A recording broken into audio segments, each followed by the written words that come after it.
Welcome to The Explainer. Today we're diving straight into an ancient text to solve a highly relatable, very modern problem. We're looking at a 2,500-year-old Buddhist discourse called the Dutiyamahānāma Sutta. And yeah, I know the name is a bit of a mouthful, but it's quite literally a step-by-step blueprint for everyday mindfulness. So let's decode it together. So how do you actually practice mindfulness while living a busy family life? We so often think of deep mindfulness and meditation as something that requires, retreating to a silent mountaintop, right? Or locking yourself in a quiet room for hours on end. But what if you have a demanding job? What if you have kids running around the house creating absolute chaos? How are you supposed to maintain your mental clarity then? Okay, let's dive into this, because the ancient text we're exploring today was actually written to address this exact dilemma directly. Here's our roadmap for today. First, the layperson's dilemma. Second, the 5 pillars of success. Third, the 6 recollections. Fourth, the chain of joy. And finally, number 5, practice in daily life. Let's kick things off with Section 1, the layperson's dilemma, and the very real anxiety of losing your guide. To really understand the weight of this dilemma, we've got to set the scene. Imagine we're in the land of the Sakyans, near a place called Kapilavastu, sitting in the Banyan Tree Monastery. And there's a layman there named Mahānāma. Now, he's not a monk, he's just a regular guy, and he's recently recovered from an illness. Suddenly, he hears some pretty alarming news. Several mendicants are busy making a new robe for the Buddha. Why? Because the Buddha's 3-month rains residence is over, the robe is almost finished, and he is packing up to leave on a wandering journey. So Mahānāma goes to the Buddha in a bit of a panic. He sits down to one side and asks this: "We spend our life in various ways. Which of these should we practice?" It's just such an incredibly human moment. He's essentially saying, wait, no way you're leaving? What am I supposed to do without my teacher while I'm stuck here living my regular, messy life? But the Buddha doesn't dismiss his worry at all. In fact, he tells Mahānāma, good, it's appropriate that gentlemen such as you come to me and ask. Moving right along to Section 2, 5 pillars of success, the foundational grounding. Now, what's really interesting about this is the stark, uncompromising contrast the text draws. The Buddha establishes right off the bat that success requires active, engaged effort. Who succeeds? The faithful, the energetic, the mindful, those with immersion, and the wise. And who does not succeed? The faithless, the lazy, the unmindful, those without immersion, and the witless. He is laying down the law here. He's making it perfectly clear that this practice is meant for the active and the wise. You absolutely have to be deeply grounded in these 5 pillars first. It's not some passive thing where you just sit back and hope for enlightenment. You literally cannot be lazy and expect results. Okay, that brings us to Section 3, the 6 recollections, anchors for an unswerving mind.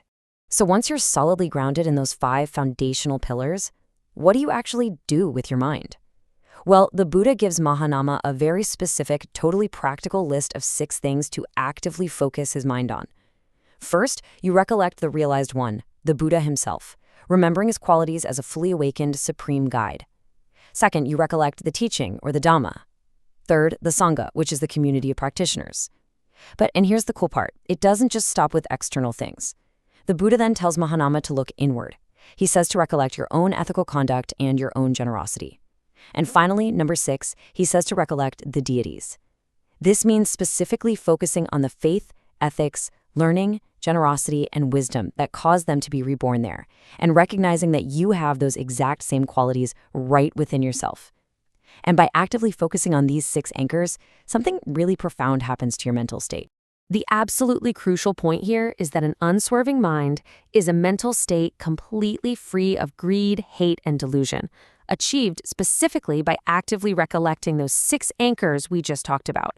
The ancient text explicitly states that when a noble disciple recollects these things, their mind isn't full of greed, hate, or delusion. It becomes quite unswerving. This is the critical turning point in the entire text. It's the hinge.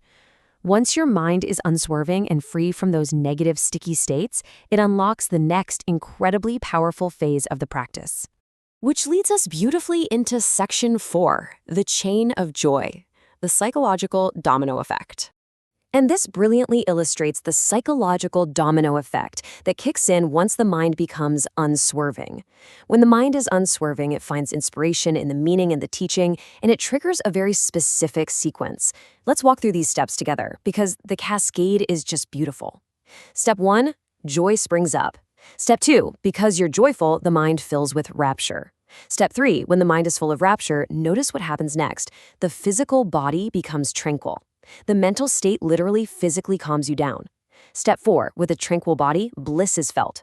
And finally, step 5, when you are blissful, the mind effortlessly becomes immersed in samadhi, or deep concentration.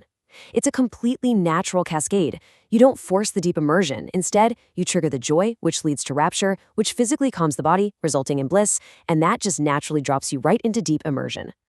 Now for the best part. Section 5, practice in daily life, bringing it all home. Now all of this sounds wonderful, right? But how do we actually pull this off away from the monastery? Well, the Buddha gives extremely specific instructions here.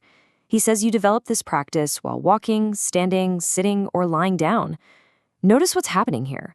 This isn't just about sitting silently on a special meditation cushion in some dark, quiet room.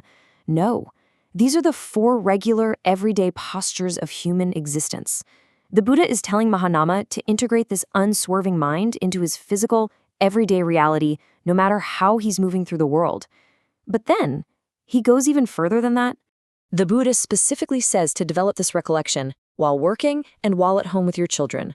I mean, talk about a mic drop conclusion. Remember, this is an ancient text, literally thousands of years old, explicitly designed for a layperson. Mahānāma is not a monk. He's a guy with a job, a family, and endless responsibilities. The Buddha is giving him, and really giving us, permission and direct instruction to practice profound mindfulness right smack in the middle of a chaotic, busy household. You don't have to escape your life to find peace. You apply the anchors right in the middle of it. So that brings us to a final thought for you to ponder today. If a 2,500-year-old blueprint was built specifically for the chaos of daily life, what's stopping you from building your own unswerving mind today? The tools are right there for the taking. Establishing the active pillars, focusing on the 6 anchors, and letting that natural chain of joy cascade into tranquility. You don't need a silent mountaintop or endless free time. You just need an active mind, whether you're walking, working, or at home surrounded by your kids. Thank you so much for joining me for this explainer. I really hope this ancient wisdom helps bring a little more structure, clarity, and joy into your modern life. Keep learning, keep practicing, and I'll catch you next time.